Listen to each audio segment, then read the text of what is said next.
Primeiro, que é importante dizer que nós já temos uma proposta sobre autonomia universitária. E essa proposta está contida no nosso caderno 2, Eversa da década de 80, reafirmando que foi atualizado recentemente. Tá? Então, neste caderno é a proposta para a Universidade Brasileira. E daí, antes de começar a falar sobre esses elementos, é importante contextualizar que as tentativas de regulamentar a autonomia, ela vem de muitos anos, desde a época dos militares. Nós não temos tempo aqui o suficiente para voltar toda essa conjuntura e colocar quais os elementos já faziam parte. E daí nós colocamos que isso é uma grande contradição. Como querer regulamentar algo que se chama autonomia? A autonomia por si só, ela deve ser algo que tem que ser discutido. A autonomia universitária, ela volta à baila. Seguinte, por favor. E qual tem sido a resposta do Andes e de alguns movimentos sociais de esquerda? A resposta tem sido, desde a década de 90, a seguinte: se é verdadeira a intenção do governo de cumprir a Constituição Federal, porque alguns utilizam do discurso que a autonomia não está acontecendo dentro da universidade. É verdade. Nós não temos autonomia universitária, mas não é por conta do artigo 207, não. Ele nunca foi aplicado, na verdade. Sobre a questão de que o discurso da auto-aplicabilidade não serve. Para nós, isso é pura chantagem e capitulação. E tentativa de capitulação para tentar regulamentar a autonomia, para dar condições para o capital entrar mais ainda dentro da universidade. E o artigo 207, ele é auto-aplicável. Dentro do nosso caderno 2, nós temos a proposta para a Universidade Brasileira e lá tem sobre a questão do financiamento, sobre a questão da gestão. Agora, é lógico, quando fala que o artigo 207 não é aplicável, é porque está voltado para a tentativa de capitulação da universidade não só não gerenciar os seus financiamentos, da universidade não decidir sobre que forma ela vai utilizar para o dinheiro que recebe, mas também para ela captar recursos fora da iniciativa privada, ou seja, o modelo da universidade voltado para o capital. Pleiteia certas liberalidades financeiras e operacionais, aí a grande contradição que tem dentro dessa proposta de lei orgânica da Andifes, que pleiteia certas liberalidades financeiras e operacionais, como a questão que eu já coloquei da licitação, e também do financiamento, de buscar recursos fora, mas para as questões essenciais que se relacionam com a autonomia universitária, recorre à LDB. E diz que o sistema de universidade vai ser formado com 70% do peso dos docentes. Ou seja, que autonomia é essa onde as outras duas categorias que fazem parte da universidade são tolhidas de participação? Então é uma grande contradição. Diz que quer liberdade para isso, mas por outro tolhe essa liberdade. E aí o caráter, o papel e a composição do conselho do sistema. Então dentro da proposta de lei diz que será formado um conselho do sistema das universidades. É como se fosse uma pequena agência reguladora. Esse conselho vai ser formado por 5 reitores, 5 servidores, um representante do MEC, um representante da SBPC, eu não lembro agora. Mas, na verdade, a comunidade acadêmica que deveria decidir de que forma será a sua universidade ter autonomia para isso, não terá participação. Porque os servidores são apenas 5. E 5 reitores. E os outros são compostos pelo MEC e tudo mais. E nós sabemos muito bem, e não temos nenhum problema em dizer isso, qual é o papel que a Andifes tem desempenhado nos últimos anos. A Andifes tem sido o gerente das políticas do MEC e tem aplicado com muita eficiência. A lei da EBC é uma que na maioria dos conselhos universitários está passando sem nenhuma discussão. E a Andifes está sendo protagonista da EBC, de passar sem nenhuma discussão. O Reúne foi outro processo que passou sem nenhuma discussão. Em algumas universidades, o Reúne passou sendo realizado reuniões fora da universidade, onde a comunidade, logicamente, era contrária. Então não era uma vontade da comunidade, era uma vontade dos reitores para atender àquele modelo de universidade, que é um modelo de universidade controlado pelo Estado. E aí, como é que nós vamos ter uma composição do Conselho de Sistema, onde são 5 reitores, um representante do MEC, um representante, ou seja, vários representantes, onde eles têm a maioria, e os servidores, que são compostos pelos professores e pelos servidores técnicos administrativos, porque os alunos também estão fora, viu, desse processo, serão minoria. Isso é um absurdo, nós não teremos nenhum poder de decisão. Essa agência de regulação vai decidir dentro desse conselho de sistema e as normas vão baixar para dentro das universidades. E o objetivo central é igual ao PL 92, o PL das Fundações de Direito Privado, que nós já conseguimos, por força do movimento, que ele fosse paralisado por 2 vezes no Congresso, mas ele não foi retirado da pauta ainda. E aí, gente, há várias outras impropriedades na lei, que não dá para falar todas aqui por conta do tempo, mas depois a gente pode fazer na discussão. E aí, só para finalizar, eu queria colocar rapidamente o que o Andes pensa sobre tudo isso. Eu acabei fazendo um pouco de contraponto. Dentro do nosso caderno 2, o exercício e aplicação da autonomia universitária não estão condicionados à lei. Qualquer condicionamento à lei da autonomia universitária é justamente o contrário da autonomia universitária e partir para a heteronomia. O exercício da autonomia universitária não se faz na forma da lei. A norma constitucional que abriga o princípio, e logicamente a norma, o artigo 207, aliado com o artigo 206, o artigo 202, 12, os demais artigos da Constituição, eles são eficazes, independente, portanto, de lei para ser aplicada. E, lógico, dentro de cada universidade, dos seus conselhos universitários, é que devem definir como aquela universidade, a linha de pesquisa, sobre eleições para reitor, tudo deve ser definido dentro da própria universidade. E o Andes também é contrário a qualquer submissão da universidade aos controles do poder e cumprimento de funções meramente reprodutoras das relações sociais. O que essas pessoas hoje estão tentando fazer das universidades é que essas universidades sejam reprodutoras das relações sociais existentes do capitalismo. É tanto que o capital está presente dentro da universidade hoje de todas as formas, e é isso que estamos tentando fazer com essa regulamentação. O Andes considera que no exercício pleno da autonomia didática, científica, administrativa, de gestão, financeira e patrimonial, a autonomia financeira para saber como gerir melhor os recursos, e não só isso, mas para onde esses recursos devem ser destinados, e não para captar recursos no mercado privado. A universidade, ela tem que ser a serviço do interesse público. Qualquer captação de recursos, qualquer abertura de autonomia da universidade para captação externa de recursos é privatização da universidade, e ela perde o seu papel e a sua função e a sua identidade, que é o serviço de interesse público. Financiamento, carreira docente, política de pessoal, RJU, processo de escolha de dirigente, avaliação, depende da conceituação de autonomia universitária adotada. E no nosso caderno 2 nós temos proposta para todos esses itens aí, e já apresentamos para o governo. Só volta um pouquinho.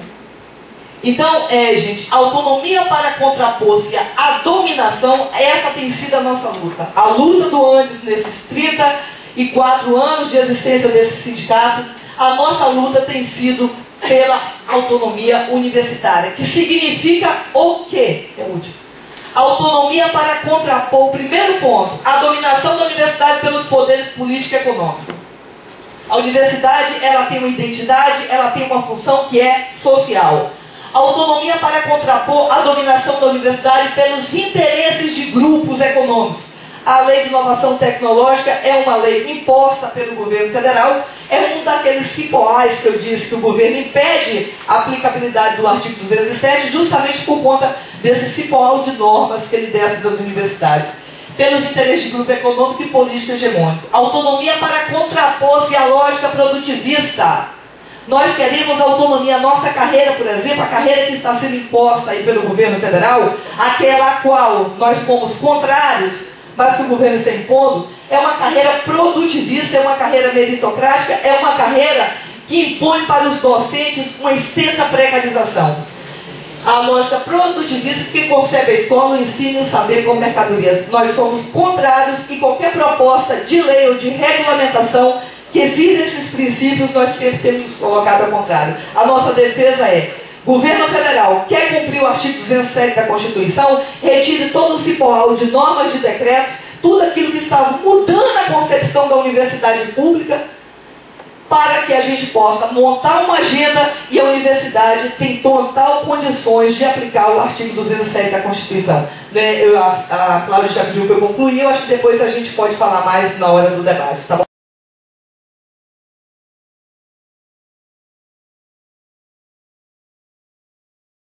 Porque é muito importante a gente estar aí trabalhando junto à comunidade alguns elementos para que consigamos avivar na memória as lutas históricas da comunidade nesse período todo.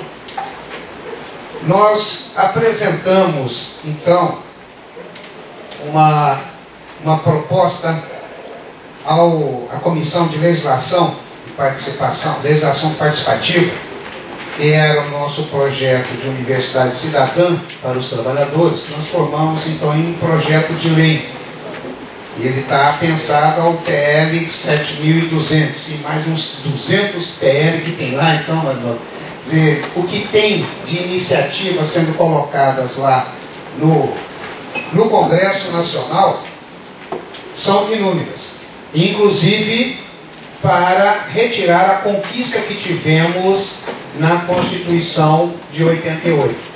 Então, o que nós temos hoje trabalhado com a categoria é de que a gente não pode abrir mão em momento algum daquela conquista. Já foi colocado aqui, reafirmamos também, que se não quisessem derrubar a autonomia, porque o propósito é derrubar a autonomia, não tinha tanto projeto ali querendo alterar e querendo disciplinar. Além daqueles que já são colocados por outros viés. Então, em nome de estar disciplinando a parte administrativa do Estado brasileiro, vem com algumas legislações e interfere na universidade. Reorganizar aí a questão de pessoal, vem também por outros meios, discutindo isso, aplicando leis, mas que vem interferir na universidade. Nós temos aí um processo estabelecido desde a época dos militares que não conseguimos romper ainda. Para além disso, nós temos aí toda uma questão também cultural, e aí esse é um debate que a gente tem que estar colocando na pauta, na agenda do dia a dia, para que todo o discurso e o debate sendo feito, usando principalmente os conceitos do que é uma autonomia, do que é uma democracia, não possam ser contrapostos em função das nossas contradições. Então, eu queria já estar colocando para a companheirada que esse projeto, ele já começa com um pressuposto. Autonomia não é soberania. E, portanto, autonomia somente com democracia. Porque, veja bem, o que o Estado brasileiro e as oligarquias tentam, através dos instrumentos todos, é impor um controle sobre um bem público que é a universidade brasileira. Então, a universidade pública é um patrimônio que tinha que estar a serviço da sociedade. Mantendo a tradição dessas oligarquias de ocupação do Estado brasileiro, ele ocupa não só o Palácio do Planalto, ele ocupa todos os setores e principalmente as universidades. Por isso, as tentativas mil aí de garantir que a universidade não esteja a serviço da sociedade, mas não somente ao interesse do que eles chamam de desenvolvimento. E o desenvolvimento não é humano, é um desenvolvimento econômico, portanto, todo o instrumento que temos é visando esses objetivos. Nós, nesse projeto, então, colocamos que a universidade, ela tem que ser autônoma, e nessa disputa, né, que a gente não consegue estabelecer aí um patamar em que sejamos vitoriosos, nesse aspecto de entendimento se é auto-aplicável ou não, estamos também trabalhando numa outra frente, ou seja, de regulamentar essa autonomia da universidade. E aí, por ela ser autônoma, ela tem que sair das amarras do Estado, mas não sair do controle da sociedade. Daí a gente prevê um estatuto, ou seja, uma nova normativa para as universidades, onde você tem uma estrutura em que a universidade tem um sistema de controle da sociedade, ela tem que ter obrigatoriamente o seu congresso, que vai distribuir, vai discutir e aprovar os rumos desta universidade, ela tem que ter então uma assembleia, porque aí nesta assembleia se define aí o seu regimento e a aplicação das políticas e os conselhos que vão estar aí orientando a execução. E tudo isso com participação paritária dos 3 segmentos e ainda com o controle social. Então nós saímos de uma lógica de não só romper com as amarras que o Estado tem, mas romper com qualquer tipo de amarra individualista ou setorial. Então nós já entramos num outro embate, que esse é o embate mais difícil, é mais fácil, imagino eu, né, revogar a reforma da Previdência, né, do que romper com algumas questões hoje já estabelecidas nas universidades, né, que é a questão cultural. Hoje não se tem a compreensão de um reitor ser um cargo executivo, e que deveria, na lógica, ser um cargo executivo. Mas ele é um cargo político e mais. É levado a um status que a ele confere ser melhor que qualquer pesquisador e qualquer professor no desenvolvimento das suas atividades. Uma universidade que na sua essência era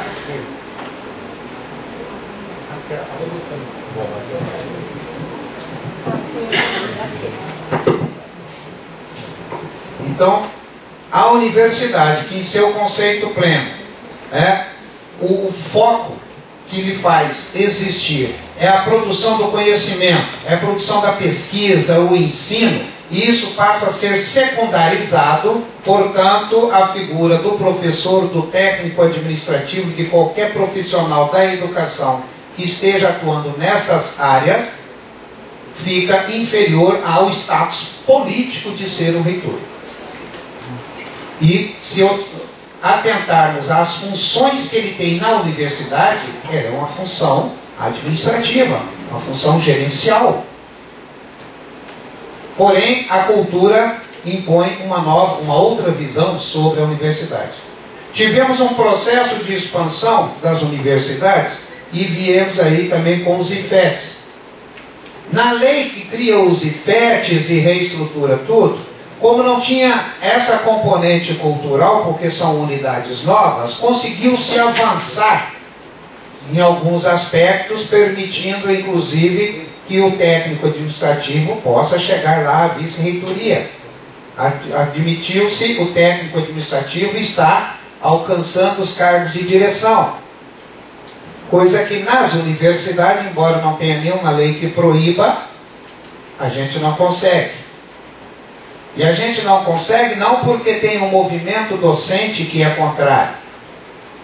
A gente não consegue é porque ainda não conseguimos devolver a universidade para a sociedade. Não conseguimos devolver a universidade para a comunidade. Essas estruturas todas são montadas para manter a universidade na mão de meia dúzia. E essa meia dúzia consegue ao tempo todo continuar ignorando a existência dos técnicos administrativos nas universidades principalmente. Então essas questões todas colocadas, em que foram balizando o nosso debate, e aqui não tem que escamotear a questão toda do tanto da nossa carreira dos técnicos administrativos como projeto de autonomia para as universidades, é uma disputa de poder sim, é uma disputa de espaço e disputa de modelo de Estado. Nós tivemos a semana passada, ou essa semana mesmo, anteontem foi dia 15, o ministro da Educação lançando o Plano Nacional de Capacitação e Qualificação dos Técnicos Administrativos no PCCETAI. Nós, depois de um duro debate na CONAS, conseguimos colocar como um daqueles itens de avaliação dos cursos a qualificação do técnico administrativo ali naquele curso. Porque não tem como você dizer de um instituto de pesquisa com 3, 4 profissionais no laboratório que produziu tudo, que esse instituto é igual ao outro que também na mesma condição, só que os seus profissionais técnico-administrativos no primeiro instituto têm doutorado e nos outros são apenas técnicos de nível médio. Tem diferença ou não tem numa pesquisa quando você tem a participação com o pessoal mais qualificado técnico-administrativo? Então, claro, respeitada a proporção, mas começa a ter um peso também a qualificação do técnico administrativo na análise e avaliação dos cursos aí. E essa coisa aqui é tão simplesinha, porque a média de ponderação é mínima, gerou um debate intenso no CONAS em função dessa cultura. Nós avançamos em alguns momentos aí na carreira, mas tem todo um processo, como eu disse antes, cultural, que impede de estar ocupando espaços mais densos. Nesta estrutura que nós colocamos aqui, portanto, nós, além de colocar esses espaços todos de deliberação paritário, nós também colocamos os conselhos também constituídos de forma paritária. Porque nós estamos discutindo nestes espaços todos a política da universidade. Porque o fazer, o executar, esse é meramente de um cargo lá da chefia, de uma direção, que não tem o poder da decisão política do que vai ser feito. Ele trabalha apenas como o que vai ser feito. Então aí você tem a nomeação de uma pessoa ou outra que é para estar conduzindo o processo.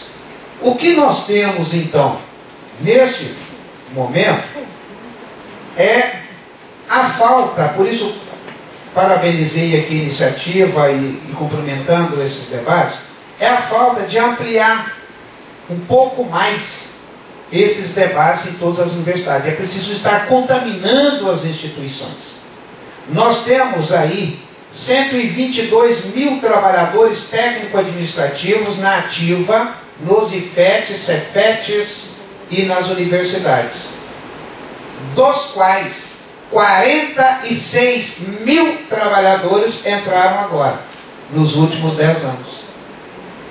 Então, além de você ter um diferencial na faixa etária, você tem um diferencial no pensamento. E essa juventude que está aí não tem a compreensão daquele momento que nós vivemos. E eles têm uma realidade diferente e é preciso se inserir nesse debate, para ver a importância de estar colocando mais um tijolinho ali naquela parede. Evidentemente que não podemos exigir que essa juventude assente aquele tijolo da mesma maneira que eu assentei na minha época. É preciso respeitar o novo momento dele. Ele vai assentar o tijolo da maneira dele, mas o objetivo é o que? Assentar o tijolo. Essa é uma questão que a gente está vivenciando também nos cargos de direção de ponta a ponta, porque o governo, na década de 90, conseguiu, destruindo a universidade, houve uma expansão do ensino privado, sobremaneira, um descontrole. E essa lógica da busca do mercado, que para algumas pessoas podem até dizer, olha, mas não é tão bem assim, é só levantar alguns números e depois ver os efeitos que nós temos na administração das universidades e principalmente nos IFETs. Esta geração de novos professores que foram formados na lógica do mercado vem para dentro das instituições assumir o cargo de chefia. E quando assume, não assume numa lógica de uma universidade socialmente referenciada, mas sim numa unidade produtiva. E vai pela lei de mercado e, portanto, aonde teve a implementação dos IFETs, principalmente, nós tivemos maior incidência de assédio moral e de perseguições. E aí você tem também, em contrapartida, porque eu não estou falando que o indivíduo é professor, eu estou dizendo da formação que ele veio. Estou dizendo da formação que ele veio e da mesma formação que ele teve os técnico-administrativos, que ao invés de fazer o concurso para docente, fez o concurso para técnico-administrativo mesmo, e operam dentro da universidade numa mesma lógica, portanto, querendo saber do lado se aquela pesquisa que vai ser feita, quanto que rende para ele. Agora, isso não sai do nada também, minha gente. Isso vem de um processo longo em que se colocou, através de fundações, a captação de recursos extra-orçamentários. Essa é uma frase que eu decorei, porque há 6, 8 anos nós fomos derrotados em Uberlândia, quando o Conselho Universitário aprovou uma nova norma com esse título, captação de recursos extra-orçamentários. A alegação do reitor é que a universidade não tinha dinheiro, mas a universidade só vai ficar com 2% do dinheiro que entrar. O restante fica distribuído para as pessoas que estão envolvidas no processo. Daí a universidade oficializa a privatização por dentro. E é esses os aspectos que eu estava chamando a atenção, porque senão a gente é pego, como diz na minha terra, no contrapé. Nós não podemos, porque o que derruba uma tese não é a falta de eloquência na defesa do seu conteúdo. O que derruba uma tese são as contradições de quem apresenta essa tese. Então, quando o governo quer dizer que tem um processo de expansão, que a universidade tem que ser interiorizada, e que isso tem que dar um acesso a todo mundo, em contrapartida, ele não retirou nos últimos 10 anos nenhum entulho da era FHC. Continuamos tendo eleições aí no molde 70, 15, 15. Continuamos tendo todo um processo de impedimento que um companheiro que é economista e tem 36 anos de universidade na Universidade Federal de Uberlândia, que passa a maior parte do tempo dele na SPO, no MEC, ajudando a fazer as remodelações lá do planejamento, do orçamento do Ministério. Ele trabalha com orçamento na universidade há 36 anos, ele pode ser tudo, chefinho dos porteiros, pode ser tudo, mas pró-reitor administrativo ele não pode. Porque aí eu tenho que colocar um professor lá da geografia. Porque esse é um leilão feito nas universidades. Então, para finalizar, o que a gente tem colocado e está exposto aqui no nosso projeto, não tem como a gente avançar no debate de autonomia se não estiver vinculado à democratização dos espaços decisórios na universidade e mais, com o controle social. Porque tem que ter controle. Ou a gente vai continuar com o controle do Estado, do governo, das políticas do governante, mas nem controle do Estado, sobre a universidade, e não temos apoio da sociedade, ou nós nos remetemos para a sociedade, e a sociedade tendo o controle, nós teremos apoio desta, e aí o governante não tem como impor suas políticas, da maneira como tem sido imposta. Então essa é a perspectiva que a gente queria aqui estar contribuindo para esse debate. Eu queria finalizar aqui mais uma vez, dizendo aí da satisfação de estar aqui, agradecendo o convite. Há um outro detalhe: o financiamento é unicamente público, com carreira nacional. É bom a gente estar atento, porque no projeto de orçamento globalizado e tudo mais, você tem um orçamento global, aí a universidade resolve o que faz com aquele dinheiro, portanto, quebra as carreiras nacionais e mais, estabelece e aprofunda mais ainda o processo de produção para a economia, ou seja, começa a inventar então os pagamentos de produtividade por serviços prestados, e aí a aula, o ensino fica lá em quarto ou quinto, sexto plano. Passamos a ser a empresa em vez de ser a universidade. Então era isso que eu queria chamar a atenção para a companheirada, certo? Agradecer mais uma vez o convite, muito obrigado.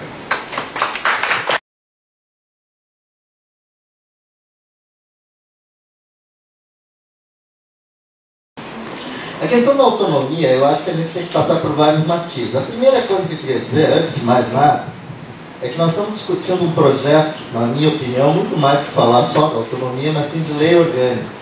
E a lei orgânica, ela tem como princípio a ideia de uma regulação geral do sistema que são as universidades federais. E para pensar isso, em primeiro lugar, a gente tem que pensar no que nós estamos discutindo. E o que eu quero dizer para começar a minha intervenção é de que nós estamos falando de um caso de sucesso. Porque a gente ouve algumas intervenções que parece que está tudo errado nas universidades brasileiras. Ela não produz estudantes de qualidade, não produz ciência de qualidade, não produz extensão importante para o desenvolvimento do país. E a experiência que eu tenho de vivenciar, desde aluno que fui na Universidade Federal do Rio Grande do Sul, até professor que hoje sou, na graduação, na pós, como gestor, como a gente faz pesquisa e extensão também, acho que a Universidade Brasileira é um grande exemplo de sucesso fruto do esforço dos seus professores, dos seus técnicos, dos seus estudantes. Nós somos hoje a maior produção de conhecimento do terceiro mundo. Grande parte disso é feito na Universidade Federal. E a formação de 12 mil doutores por ano, em grande parte também é feita pela Universidade Federal. Então nós queremos discutir uma autonomia para uma instituição que ela é absolutamente respeitada na sociedade brasileira, e mais do que isso, ela é um grande exemplo de sucesso de como se pode fazer um órgão público capaz de produzir tanto e tão bem como a gente tem feito. Então, nós queremos fazer algo para fazer melhor a Universidade Pública Brasileira. Segundo lugar, segundo comentário que eu queria colocar. Nós não estamos aqui discutindo se queremos que o governo nos dê autonomia ou tire amarras para uma autonomia. Nós queremos sim resgatar uma autonomia que já foi acabada durante os 25 anos que nos separam da Constituição de 88. Não adianta nós queremos dizer que a autonomia está aplicada ou porque está escrita na Constituição, porque na prática o que existe é que a autonomia já foi completamente eliminada por órgãos de controle, por legislação infraconstitucional, por interpretações da Constituição, inclusive.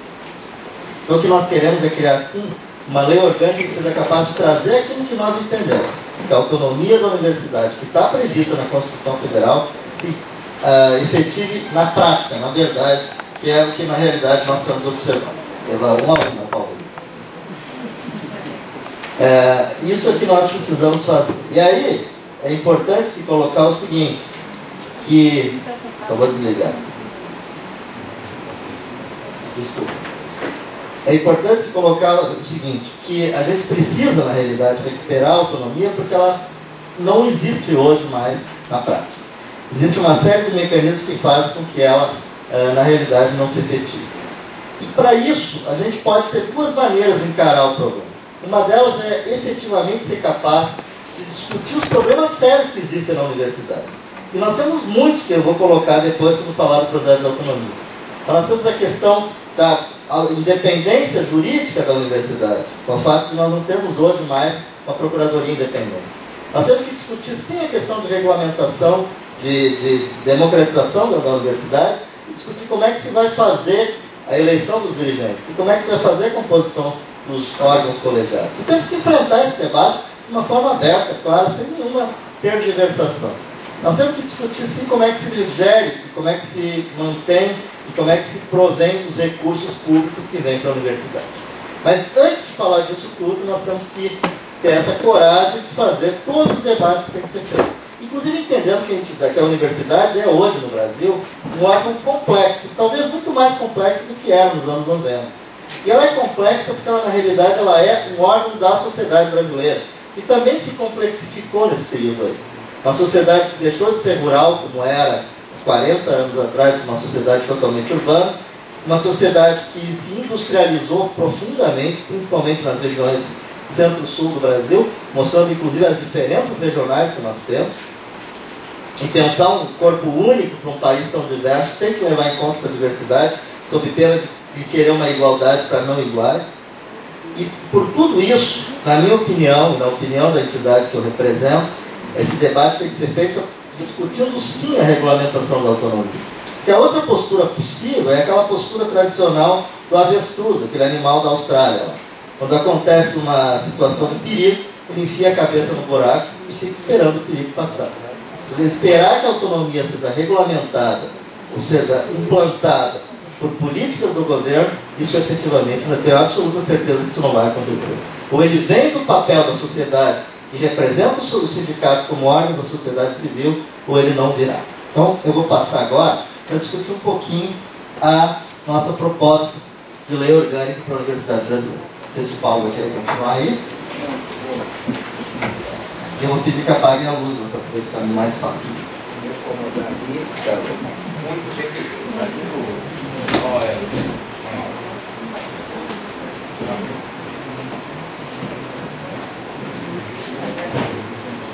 A primeira coisa que vai aparecer aqui quando o slide vier, eu vou mostrar o que diz a Constituição Federal, porque é muito fácil a gente falar que existe lá na Constituição Federal um determinado texto que preconiza a autonomia universitária. Vamos ver exatamente o que diz esse texto. na próxima ano. Se apagar a luz fica mais fácil, porque senão o vermelho e o amarelo não vai aparecer. É? Dá pra ver. Então tá, pode passar, por favor. Primeira coisa que eu quero mostrar então é isso, o que diz a Constituição Federal de 88. Pode passar. Seu artigo 207, ela diz exatamente isso aqui. Que as universidades gozam de autonomia administrativa, etc. Sempre dizendo que elas têm que obedecer ao princípio indissociado, a indissociabilidade entre ensino, pesquisa e extensão. É isso que diz o artigo 207. Agora nós pensamos que isso que está escrito no texto da Constituição de 88, ele já foi modificado por muitas leis infraconstitucionais. Pela LDB, por exemplo, que determina os conselhos de 70% dos doutores, pela lei de inovação, pelas várias leis de cadeira, pela lei de eleição para reitor. Então, na realidade, imaginar que está escrito lá, desde 88, que as universidades gozam de autonomia, e só isso está pronto, é imaginar, na realidade, que nós não queremos mudar a situação atual que existe. Então, o que nós temos trabalhado? Essa proposta de lei orgânica que está aqui, ela, na realidade, ela vem da tradição do movimento docente de muitos anos. Já faz mais de 20 anos que o movimento docente discute essas questões, e isso não é propriedade de nenhuma entidade. É propriedade de patrimônio do conjunto do acúmulo da discussão que a gente faz ao longo dos anos, desde a redemocratização, desde a Constituição de 88. A primeira coisa que nós achamos que tem que ficar muito claro, para estar colocado, que isso seja verdade, é que nós temos que definir a universidade como um tipo de autarquia especial. Porque na medida que a gente não define que a universidade é um tipo de autarquia especial, ela vai sempre ser gerida pela lei normal dos órgãos do Poder Público Federal. Porque assim funcionam as coisas no Brasil. Existe uma interpretação jurídica das coisas que faz com que todas as autarquias sejam regidas por princípios que são muito parecidos. Então, a primeira coisa que nós entendemos, pode passar por favor, é que é preciso caracterizar a Universidade Federal como um ente jurídico diferenciado. Então nós entendemos que a única forma de, na prática, definir que existe autonomia é que essa autarquia não seja uma autarquia ordinária daquelas que existem no Poder Público Federal. E nós defendemos, então, a criação de uma autarquia de tipo especial, e achamos que a Constituição nos dá guarida para fazer isso, quando ela coloca a gente, no seu artigo 207, numa caracterização própria, diferenciada das demais autarquias federais, a gente pode dizer que a Universidade Federal e os institutos, porque isso é importante colocar, que o PROIFES defende que a lei orgânica não seja apenas para as universidades, mas sim também para os institutos federais, cujo nome completo está aqui. Nós entendemos que essas duas instituições federais, ela deve ser regidas por uma nova caracterização, uma autarquia especial chamada Universidade Federal. O nome a gente pode discutir, o nome é irrelevante, se é IFES ou se é instituições federais, isso não importa. O que importa é que se defina que essas duas instituições aí sejam caracterizadamente separadas das demais autarquias, sob pena de nós não termos condições práticas de efetivar na prática a autonomia. Pode passar. A partir daí, essa autarquia de tipo especial, ela tem que ter uma definição do que ela pode fazer na realidade. E aqui está claramente colocado para nós princípios que são muito fundamentais. Elas têm que ser entes públicos de direito público. Nós não estamos caracterizando em nenhuma hipótese qualquer ideia de colocação dessas instituições como sendo de direito privado, como são, por exemplo, as fundações e outros tipos de instituições que temos no Brasil. Nós queremos que elas sejam autarquias de direito público e que tenham, isso é uma coisa muito importante, garantindo em lei a capacidade de autonormação e de autorregulação. Isso é muito importante. Se isso não for colocado aqui, a Constituição não diz lá que nós temos capacidade de fazer as nossas próprias normas. Ela só diz que nós gozamos de autonomia, de gestão do nosso patrimônio, gestão didático-científica. Nós achamos que, além disso, ela tem que ter um princípio mais importante. Eles têm em lei garantido o direito de se autonormatizar, o que é muito importante. E, finalmente, que ela só vai ser regida, na realidade, por dois instrumentos, que é por essa lei e pela própria Constituição Federal. Pode passar.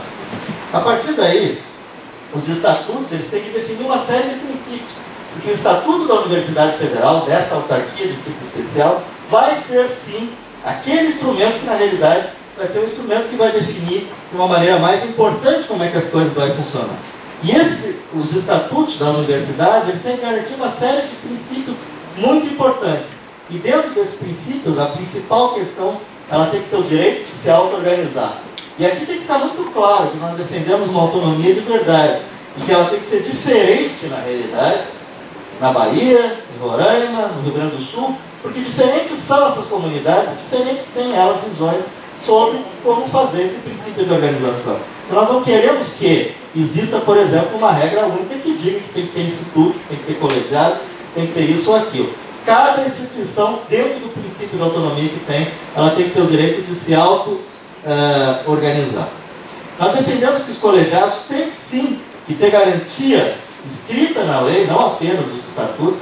Esse estatuto tem que definir que os órgãos têm participação de professores, de técnicos, da sociedade, dos alunos também. E nós defendemos, e esse é o debate franco que a gente tem que fazer, e com a FASUBRA, inclusive, defendemos uma composição majoritária de docentes por uma razão finalística da própria universidade. Mas esse debate tem que ser enfrentado sem nenhum tipo de preconceito, sem nenhum tipo de problema prévio. Pode passar? Ainda falando na questão dos estatutos, na realidade, eles têm que ser capazes de dizer que a universidade, na hora que ela vai fazer a sua normatização, ela tem que ter capacidade de poder fazer, na realidade, como qualquer autarquia de tipo especial que nós estamos defendendo, poder ter relação com toda a sociedade. Na relação com toda a sociedade vai desde a criação da possibilidade de normatizar os seus cursos, inclusive na ideia de firmar convênios, de firmar instrumentos contratuais com os entes vivos da sociedade. E aqui eu acho que é o principal, talvez, diferença que tenhamos nas intervenções que aqui é colocado. Nós, do PROIPS, não temos nenhuma dificuldade de fazer esse debate e dizer que nós achamos sim que a universidade tem que se relacionar com o mercado produtivo, porque ela faz parte do mercado produtivo da complexidade da sociedade brasileira, aquela que eu falei. Isso não significa que nós estaremos, ao firmar, por exemplo, um convênio com uma prefeitura municipal, nós estaremos eliminando as capacidades de autonomia da universidade. Ao firmar um contrato com uma indústria que produz um determinado tipo de produto, que nós estaremos abrindo mão da autonomia e da capacidade de fazer ensino público, na medida em que nós estejamos fazendo sim o nosso papel social, inclusive de fazer as empresas brasileiras produzirem melhor. Então, eu acho que isso faz parte também da ideia de um país democrático, de um país complexo, que é aquele que o Brasil está vivendo. Pode passar. Devagar, devagar. Agora, na realidade, eu vou definir alguns pontos importantes dessa autonomia que nós temos que ter. O primeiro deles, obviamente, talvez o mais importante, é a autonomia didático-científica. E dentro da ideia da autonomia didático-científica, nós temos que poder nos organizar e organizar os nossos cursos de ensino, nossos cursos de extensão, os nossos projetos de pesquisa. Essa talvez seja um primeiro ponto importante na autonomia didático-científica. Pode passar. Então, a Universidade Federal, essa autarquia de tipo especial, ela tem que ter o direito, que aliás ela já tem, e nós queremos consubstanciar isso também nesse princípio, da ideia de poder criar cursos, em qualquer dos níveis. E aí nós estamos discutindo que esse nível vai do ensino infantil, como nós temos dentro da Universidade Federal hoje, nos institutos federais também, até a pós-graduação, passando por todos os níveis de ensino fundamental, médio, superior e pós-graduação também. E dentro disso, obviamente, está lá colocado que a gente tem que ter autonomia para definir currículo, para definir programa, etc. e tal. Inclusive para extinguir curso, quando nós achamos que isso também não é mais interessante para aquele determinado momento da sociedade a qual a universidade está atendendo. Isso faz parte desse processo. E além disso, ela tem que ter o direito de se organizar e distribuir as suas atividades, ensino, pesquisa e extensão entre os seus docentes. Porque uma coisa é muito clara. O que está escrito lá no artigo 207 é que a universidade tem que primar pela indissociabilidade do ensino da pesquisa e extensão. Isso não quer dizer que todos os docentes têm que fazer tudo isso, ou que todos os técnicos têm que participar de todos os programas. Evidentemente que a instituição tem esse compromisso e ela pode se organizar de sorte que alguns docentes que queiram se voltar mais para a pesquisa ou mais para a extensão tenham toda a possibilidade de fazer isso dentro da forma como a universidade vai se organizar nos seus órgãos internos. Pode passar? Agora, é importante também que a universidade tenha a capacidade de organizar os seus procedimentos internos. Isso faz parte do princípio da autonomia didática científica. Pode passar? E tudo que vai aparecer aqui parece que são coisas óbvias. Porque isso, na realidade, que nós estamos defendendo é a legalização daquilo que a gente já faz na prática, na vida real das pessoas. Então aí, colocar na realidade avaliação dos alunos, ingresso dos alunos, isso é um princípio extremamente revolucionário hoje dentro do que está acontecendo no Brasil. Eu quero, inclusive, dentro dessa discussão aqui, dizer que nós temos sempre que fazer um debate a respeito dos grandes processos que nós estamos vivendo no Brasil.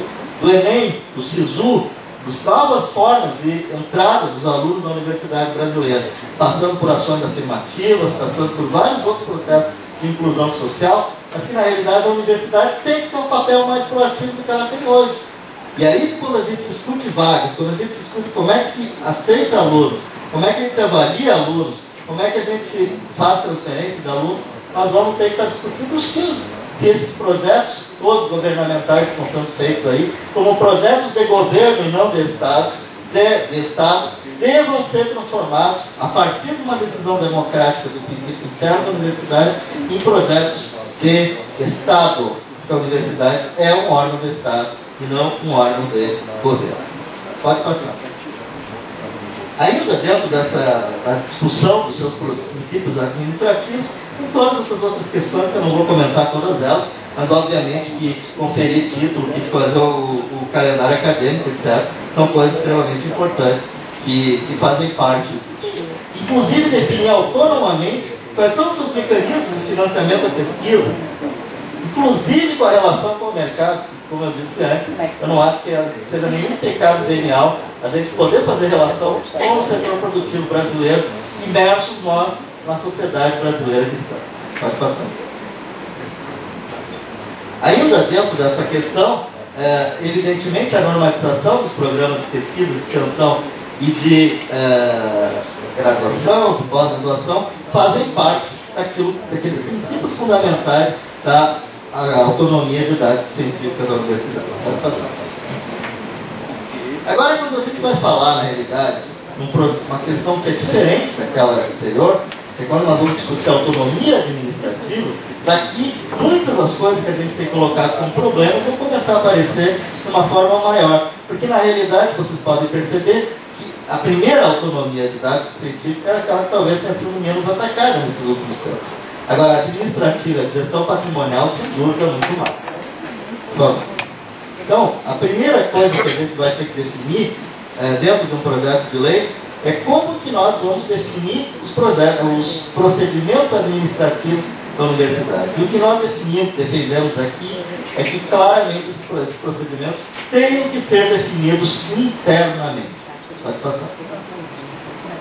E dentro desses procedimentos está como que as universidades vão se organizar, como que elas vão se distribuir os seus docentes, como que ela vai distribuir os seus técnicos administrativos em centros, em órgãos, em cursos, em colegiados, etc. Isso são coisas que têm que ser definidas internamente.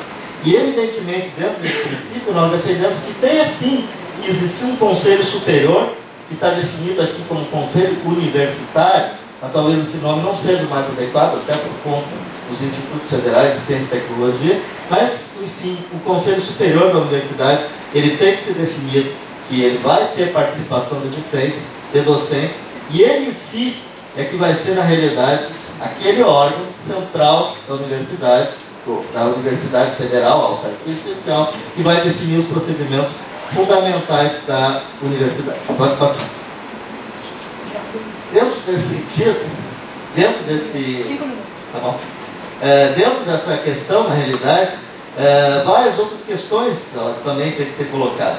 E uma fundamental que nós julgamos que é muito importante é que a autonomia universitária, que não pode se definir como soberania, eu vou caracterizar isso quando eu fizer minha conclusão, ela tem que ter limites de duas ordens. Primeiro, porque ela é um ente público e, portanto, ela tem sim que prestar conta à sociedade. E não pode se pensar a universidade como sendo um castelo fechado, no qual, na prática, se a gente defende que não haja nenhum tipo de controle externo, ou nenhum tipo de prestação de contas externa, nós estamos defendendo sim a privatização do dinheiro público para aquele grupo que está lá dentro do castelo. Nós somos contra isso. Nós achamos que o feudalismo já foi abolido e deve ser abolido, inclusive aqui. Então, uma das restrições fundamentais da autonomia que nós defendemos é a carreira docente e a carreira dos técnicos administrativos. E para nós ela tem que ser definida nacionalmente. Pode passar? Inclusive com princípios que já estão definidos pela própria vida e pela organização sindical que nós temos no Brasil. Ainda que não esteja regulamentada a Convenção 151 no Brasil e o princípio da negociação coletiva, elas têm se colocado na prática. Então nós defendemos que as carreiras docentes e técnicos administrativos, ela tem que ser definida não na universidade, mas sim através dos organismos de representação sindical que tem os docentes e que tem os técnicos administrativos, e definida em leis específicas que sejam nacionais, para garantir uma das coisas que nós achamos que é fundamental.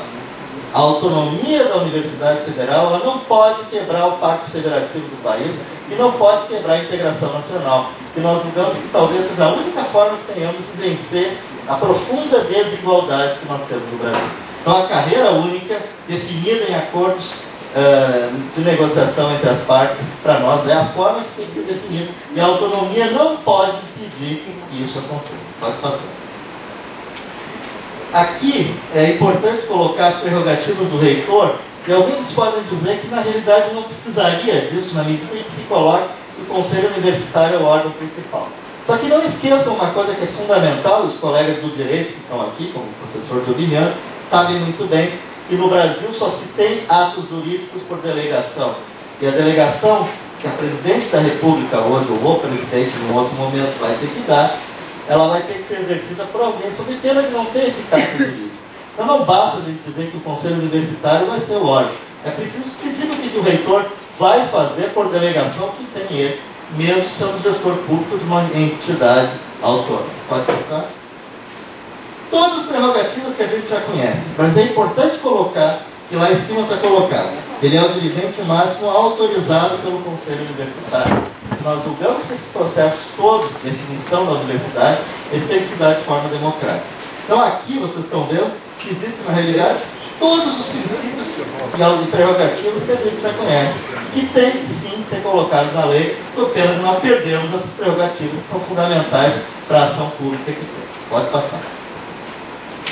Aqui é talvez uma das questões bastante importantes que a gente tem que discutir na realidade. Talvez as mais difíceis que a gente tem que discutir. Como que vai se dar a eleição de dirigentes? Na nossa opinião, ela tem que ser fechada dentro da instituição. Só que de uma seguinte maneira, sem determinação de fora também. Nós não achamos que deva ter uma lei nacional que diga como que uma entidade, como que uma universidade vai eleger seus dirigentes. Nós achamos que cada comunidade acadêmica tem que fazer o seu papel, de acordo, a sua forma de agir, de acordo com a sua tradição. Pode passar. Então nós defendemos que quem definirá o processo de escolha dos dirigentes são os estatutos das entidades autônomas das universidades federais, sem nenhuma interferência externa. E obviamente que o presidente da República tem que nomear o reitor por conta de uma delegação, como eu já falei antes. A escolha dos dirigentes elas tem que se dar internamente ao corpo, porém, evidentemente, baseados naquilo que os seus estatutos definem. A Central do Brasil tem uma procuradoria autônoma e as universidades federais, como instituição autônoma, também têm. E para isso, é importante que tenhamos um corpo jurídico concursado dentro da universidade que seja capaz de fazer a defesa da comunidade, da universidade, dentro, evidentemente, dos princípios da lei, dos princípios da Constituição Federal. Pode passar?